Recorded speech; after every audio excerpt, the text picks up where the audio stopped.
thank you very much for joining us. And I think we'd like to get right into the gist by starting with you, Honorable Pierce. Yes. And we'd like to find out from you, close to 40 women have lost their lives this year alone at the hands of their partners in life. What is your stance, just from a positioning perspective, and then I'll move on to the UNDP, and I'll also move on to you, Mr. Shangala, lastly. What's your stance?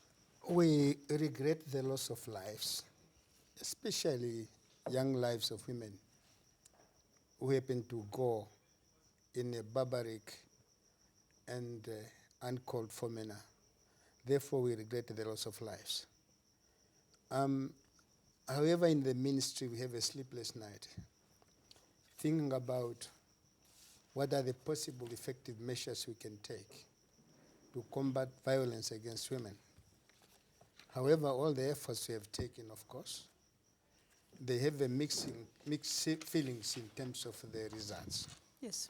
In some cases, the results are very much clear when we are advocating that the Constitution of the Republic of Namibia does not allow any loss of life by anybody. That's Article 6 of the Constitution.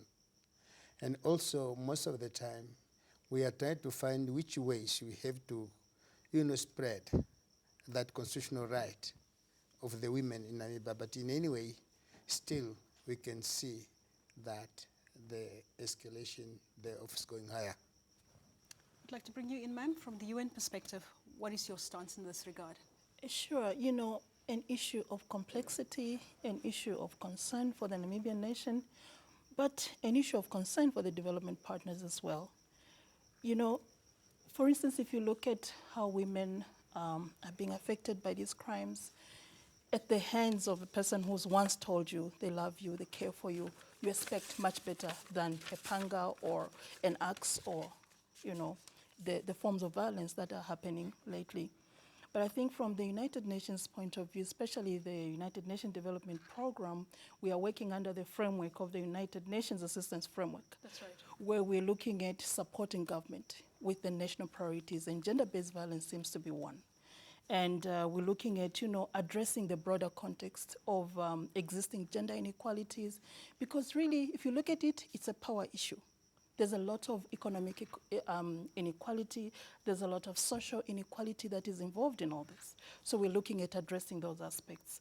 Also, looking at the protection services. How does a common person, citizens down there access the services, the protection services that are there to support So you look process. at it in a holistic fashion. From a that's what you're holistic saying. fashion. Mr. Shangala, if I can bring you in, your institution is obviously tasked with the reform of legislation in this country. The President was very specific around which legislation, pieces of legislation he would like us to look at, specifically the 1977 Act, and then also some reforms in 2003, I think.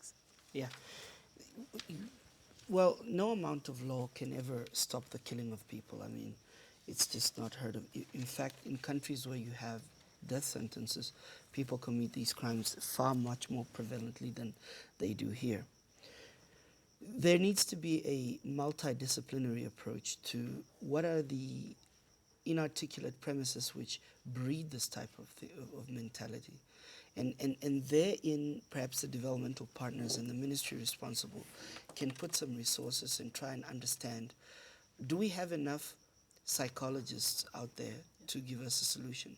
Because we're a post-conflict society. Yeah. 20 years ago, I was a kid running around, evading bombs, parents being killed, watching dead corpses. Yes. And where am I now?